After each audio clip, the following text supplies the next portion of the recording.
The clatter of cheap ceramic on a worn countertop was the soundtrack to Elara's life. It was a rhythm of pure exhaustion, a beat that marked every hour of her double shift. In the dim light of the Greasy Spoon diner, she moved like a ghost, her smile practiced, her eyes tired. She was a good person, the kind who'd refill a rude customer's coffee with a gentle hand, even after he'd complained the first cup was too wet. The kind of person who, at the end of a grueling 14-hour day, would wrap her own uneaten staff meal, a dry turkey sandwich, and leave it on a ledge for the stray cat with one torn ear. Her world was small, bordered by the diner, her tiny, drafty apartment, and a mountain of bills she could never quite climb.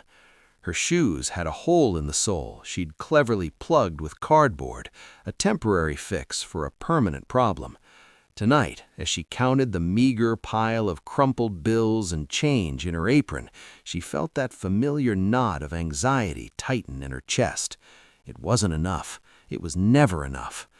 As she stepped out into the damp, chilly night, pulling her thin coat tight, she saw him, a figure huddled in the recessed doorway of the closed bookstore next door. He was a silhouette of despair, wrapped in layers of torn, grimy clothing, his hair and beard a tangled mess. Sights like this weren't uncommon in this part of the city, but this one felt different. As she got closer, he looked up, and his eyes, a startlingly clear blue in the middle of all that grime, locked under hers. He wasn't asking for money, wasn't staring blankly. There was recognition. He slowly, unsteadily got to his feet. He took a hesitant step forward, his gaze never leaving her face. Elara's hand instinctively tightened on her purse. But then he spoke, and his voice, though raspy from the cold, was not the voice of a stranger. It was a voice that sent an impossible shiver down her spine. A voice she hadn't heard in 2 long, agonizing years. "Elara," he whispered, the name a puff of white in the cold air. "Thank God, I found you. It's me. It's Damien, your husband." For a moment, Elara couldn't breathe. The bustling city street faded into a dull roar, and all she could see were those piercing blue eyes. Damien. Her Damien. But that was impossible. Damien was gone. He'd been declared dead 2 years ago, lost on a remote mountain during a climbing expedition. They held a memorial. They never found his body, a fact that haunted her dreams, but the world's best search and rescue experts had called it. No one could survive that fall, that weather. This man standing before her was a ghost, a cruel joke played by her exhausted mind. He was thin and gaunt, his face hidden under a wild beard, his frame swallowed by filthy rags. Her Damien had been strong and vibrant, his face clean-shaven, his eyes always crinkling at the corners when he smiled. "You're mistaken," she managed, her voice trembling. "My husband, he passed away." The man shook his head, a desperate, pained movement. No, I didn't. There was an accident. I hit my head. I couldn't remember anything for so long. Just pieces. A face. Your face." He took another step closer, his hand slightly raised as if to show he meant no harm. "I know about the little scar behind your left ear, the one you got when you fell out of that oak tree in your grandmother's backyard. You told me you were trying to rescue a kite. You called it your badge of courage." Elara's breath hitched. Nobody knew that story. Nobody. She'd told Damien on their 3rd date, a secret whispered under the stars. It wasn't something you could find on social media. It was theirs. Panic warred with a wild, terrifying hope in her heart. Was this a trick? A scam? Or could it be a miracle? Looking at this broken man, she couldn't see the harm. He looked like he hadn't eaten in a week, like he was one cold night away from disappearing completely. Pity won out over logic. "Come with me," she said, the words leaving her lips before she could stop them. You can have a shower and something to eat, just for tonight." The relief that washed over his face was so profound it almost brought her to her knees. Back in her small apartment, the sheer insanity of the situation hit her. There was a homeless man in her shower who claimed to be her dead husband. She sat on her lumpy couch, phone in hand, her thumb hovering over her best friend's name, Chloe. She had to tell someone. She pressed call. "Chloe, you're not going to believe this." Chloe's voice, usually bubbly, was sharp with concern. "Elara, it's almost 1 in the morning. What's wrong?" I'm taking a deep breath. I think Damien is alive." Silence, then a short, disbelieving laugh. "What? Ellie, are you drunk or just sleep-deprived again? That's not funny." "I'm serious," Elara insisted, her voice rising. "A man found me outside the diner. He's here, in my apartment. He knew things, Chloe, private things." Whoa, back up. You brought a strange man, a homeless man, back to your apartment? Are you insane? Elara, Damien is gone. We all went to his memorial. You need to call the police and get that man out of your house right now." "But what if it's him?" Elara whispered, the question hanging in the air. "He's so lost, Chloe. He says he had amnesia." "Oh, for heaven's sake, he has amnesia? That's the oldest line in the book. He's a con artist, Elara, preying on a grieving widow. He probably researched you. People are sick. You were vulnerable, and he saw it. Get him out of there before he hurts you or steals what little you have left." The water in the bathroom shut off. A few moments later, the door creaked open. The man emerged, wearing an old, oversized sweatsuit of her late husband that she'd never been able to part with. His hair was wet and combed back. Cleaned up, the resemblance was unsettling. The bone structure, the line of his jaw, the shape of his eyes. It was like looking at a distorted echo of the man she had loved. "I'm sorry," she said, ending the call with Chloe. She doesn't understand." He just nodded, his eyes full of a deep, ancient sadness. "No one would," he said softly. "Why would they?" He sat gingerly on the edge of her worn armchair, looking at the framed photo of her and the original Damien on the bookshelf. "I know this is a lot to ask, but please, just don't throw me out. Not yet."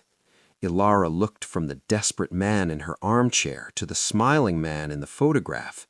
Her mind screamed that this was madness, but her heart, that foolish, traitorous heart, whispered a different word. What if? The next few days were a blur, like living in a waking dream. Elara made a deal with the man who called himself Damien. He could stay on her couch, but he had to try to get help, see a doctor, and piece his memory back together. He agreed, though he seemed fragile, his trauma clinging to him like a second skin. The first real test came from Chloe. She showed up at Elara's door the next afternoon, arms crossed, ready for an intervention. She took one look at Damien sitting quietly on the couch and physically recoiled. "Elara, can I speak to you alone?" she said, her voice dripping with condescension. In the hallway, she hissed, "I cannot believe you let him stay. He smells like wet garbage and desperation. Look at him. Does that look like the Damien we knew, the one who ran marathons and was so proud of his stock portfolio?" "His portfolio was worth about $500, Chloe," Elara retorted, annoyed. "And he's been living on the streets. Of course he doesn't look the same."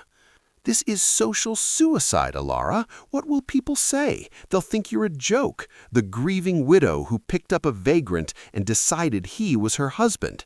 You need help, both of you. Just get rid of him, and this can be our little secret. You can come stay with me. My new boyfriend, Steven, he wouldn't mind.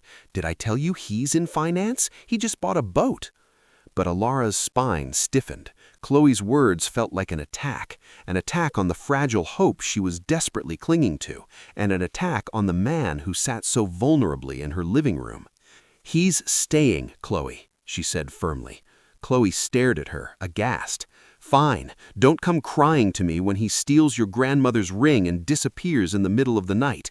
She spun around and stormed off, leaving a giant hole where their friendship used to be.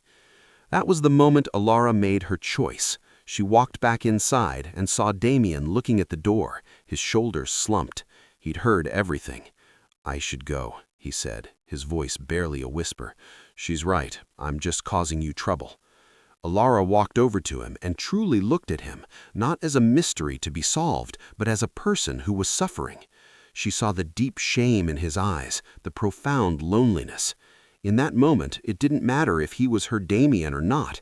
He was a human being who was suffering. "No," she said, her voice filled with a conviction that surprised even her. "You're not going anywhere. If they can't accept it, that's their problem, not ours." The word ours hung in the air between them, a fragile bridge over an abyss of uncertainty. A small, grateful smile touched his lips, and for a fleeting second, Elara saw him. She saw the crinkle at the corner of his eye. She saw her husband. After that, her world started to shrink.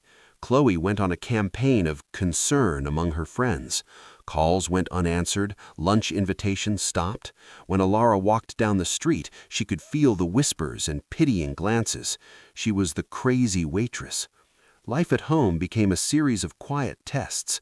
One morning, as Elara was getting ready for work, Damien accidentally knocked the last carton of milk off the counter. She was already late, already stressed, and she just stared at the white puddle spreading across her cracked floor. A flash of hot anger boiled up inside her, but then she saw his face twisted in apology, and the anger just evaporated.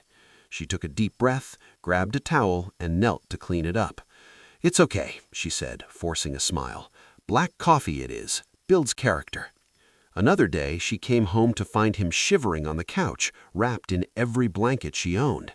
The ancient radiator had finally died. They had no money for a repairman.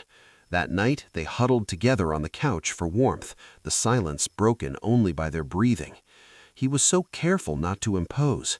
She found herself telling him about her day, about ridiculous customers, about the one-eared cat, hoping a stray word might unlock something in his mind. But the biggest test came from her landlord, Mr. Henderson. He appeared at her door one evening, his face pinched with displeasure. "I've had complaints," he said, his eyes flicking past her to Damien, "about your guest. This is a respectable building, Miss Miller. My lease is clear about unregistered occupants, especially homeless ones." "He's not homeless. He's my husband. He's sick," Elara shot back, her voice shaking with rage. Mr. Henderson scoffed. "I don't care if he's the King of England. He looks like a liability. You have 1 week to get him out, or you're both out. End of story." The eviction notice was taped to her door the next morning. The weight of it all was crushing. Elara was exhausted down to her bones. The only thing that kept her going were the small moments with Damien. One evening, she came home from another fruitless job search, utterly defeated, and found him had used her tiny sewing kit to painstakingly mend a hole in her coat sleeve. The stitch was clumsy and uneven, but it was done with such care that she burst into tears. He didn't try to hug her. He just sat with her, a quiet, solid presence in her chaotic world, until she stopped crying. The final blow landed a few days later. Her boss, Mr. Gable, called her into his office at the diner. A wealthy couple, regular customers, had complained. They said that filthy man, as they put it, was waiting for her outside. They said it was unseemly, Mr. Gable said, avoiding his eyes. They were concerned about the diner's image. "Elara, you're a good waitress, but this is a liability." "You're firing me?" she asked, her voice hollow. "After 5 years, because a man waited for me on a public sidewalk?" "My hands are tied," he said. "Clean out your locker." She walked out of the diner in a daze. She had nothing left. She'd lost her friends, she was about to lose her home, and now her job was gone, all because she chose to have faith in a man everyone else had written off. She stumbled back to the apartment, the eviction notice on the door mocking her. She opened the door to find Damien holding her worn-out copy of Wuthering Heights. It was her favorite book. "Heathcliff," he said softly, looking up at her. "He was a monster, but Catherine loved him anyway. She saw something in him no one else did." Tears streamed down Elara's face. She was a fool, she sobbed, collapsing on the couch, and so am I. They were all right. Chloe, Mr. Henderson, my boss. We're being evicted, Damien. I lost my job. We have nothing, and it's all my fault. She expected him to shrink away in shame. Instead, he put the book down and looked at her with a new intensity. The fog in his eyes seemed to clear, replaced by a deep, unwavering clarity. "No, Elara," he said, his voice stronger than she had ever heard him. "You're not going anywhere. If they can't accept it, that's their problem, not ours." The word ours hung in the air between them, a fragile bridge over an abyss of uncertainty. It's at our lowest point that our true character is revealed. Elara has lost everything for a man who might be a total stranger. What would you do? Would you have given up? Let us know in the comments, because what happens next is something nobody, least of all Elara, could ever have predicted. The day of the eviction was gray and merciless. Mr. Henderson stood in the doorway, arms crossed, overseeing the removal of her meager possessions as if he were supervising a toxic waste cleanup. The couch, the wobbly table, a few boxes of books, her entire life piled on the wet pavement. Then Chloe arrived, not to help, but to watch. She pulled up in her boyfriend Steven's sleek silver convertible, her face a perfect blend of pity and "I told you so." "Oh, Ellie, you poor thing," she said, her voice dripping with fake sympathy. "I told you this would happen, but don't worry. Steven and I are on our way to a charity luncheon. I can ask if one of his rich friends needs a new maid." Elara just stared, too numb to feel the insult. Damien stood beside her, silent and strangely calm. Just as Mr. Henderson was about to padlock the door, the quiet street was filled with a low rumble. A procession of 3 gleaming black sedans purred to a stop, parking directly in front of the sad pile of Elara's belongings. Men in sharp, dark suits emerged with large black umbrellas. One of them, a distinguished man with silver hair, walked directly to Damien.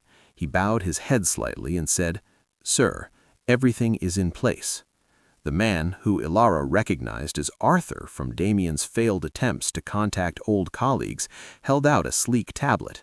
Damien took it, and in an instant his entire posture transformed. The slump was gone, replaced by a commanding stance. The lost man vanished, and in his place stood someone used to being in charge. Chloe and Steven stared, dumbfounded. Mr. Henderson's jaw went slack. "Thank you, Arthur," Damien said, his voice now clear and resonant. It was the voice of a CEO. He tapped the screen. Across the street, a massive digital billboard flickered to life. The face of a news anchor appeared. "Breaking news. Billionaire philanthropist Damien Vance, head of Vance Industries, who was presumed dead 2 years ago, is not only alive, but is making a live public address. We take you there now." The image on the billboard switched to a live feed from a camera held by one of the men in suits on the sidewalk. It showed Damien standing right beside Elara, with the squalor of her eviction as his backdrop. A crowd began to gather, drawn by the spectacle. Damien ignored them all. He looked at Elara, then turned to the camera and began to speak, his voice booming from the billboard speakers. "2 years ago," he began, "I didn't die on a mountain. I died in a boardroom. I was surrounded by people who smiled at me, but only saw a walking vault. My friends valued my assets. My family valued my inheritance. I wasn't sure if anyone loved the man, Damien, and not the myth, Vance." He paused. "So I staged an accident. I walked away with nothing. I wanted to see what would happen if the billions were gone.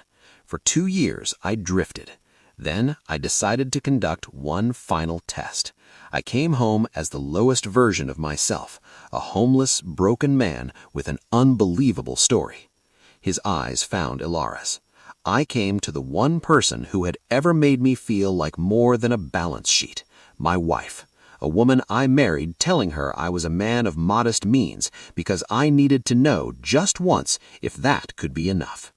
He then looked directly at Chloe, whose face had gone from smug to ashen white.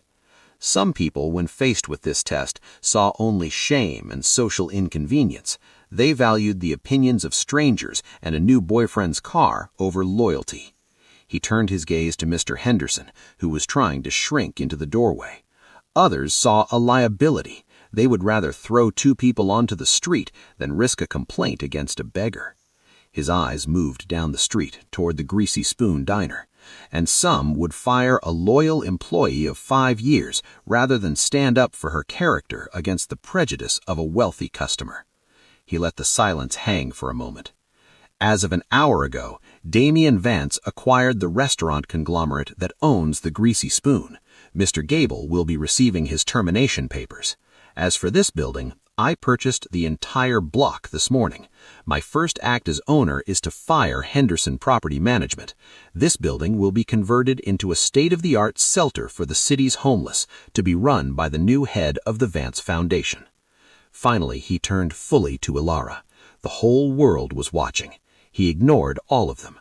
He dropped to one knee on the wet, grimy pavement in front of the poor, fired waitress and took her hand. "Elara," he said, his voice thick with emotion, "you were tested in a way no one should ever be You were tested in a way no one should ever be tested. You were ridiculed, ostracized, and pushed to the absolute brink. You lost everything for a man who gave you nothing. You shared your last meal when you were hungry and gave me warmth when you were cold. You gave me loyalty when the world told you I was worthless. You didn't see a beggar. You saw your husband. I am so sorry for what I put you through," he said, his own eyes shining. "But I had to find one person in this world whose love was not for sale, and I found you. You, Elara, are the rarest treasure I have ever found. Will you do me the honor of being my wife again for all the world to see?" Before you see her answer, make sure you subscribe and hit that notification bell. You won't want to miss the powerful stories we share every week that prove true wealth isn't what's in your bank account, but what's in your heart. Through her tears, Elara managed a choked sob that turned into a laugh of pure joy. "Yes," she whispered. "Yes, of course, yes." A roar went up from the crowd. Damian slid a simple, elegant ring onto her finger, a ring that had been in Arthur's pocket the whole time, and pulled her into his arms. In the middle of the rainy street, surrounded by her old, broken life, he kissed her. The giant screen broadcast the moment to millions. It was a real-life fairy tale ending on the 6 o'clock news. Chloe stood frozen, the rain plastering her hair to her face. She had bet the wrong horse, valued the wrong currency. Damian gave her one last dismissive glance. For him, she no longer existed. Their new story wasn't written in gossip columns. It was written in action. As the new head of the multi-billion-dollar Vance Foundation, Elara became a quiet force for good. Her first project was turning her old apartment building into Henderson House, a shelter built on dignity. She was there, designing the spaces, choosing the bedding, making sure it was a place she would have felt safe in.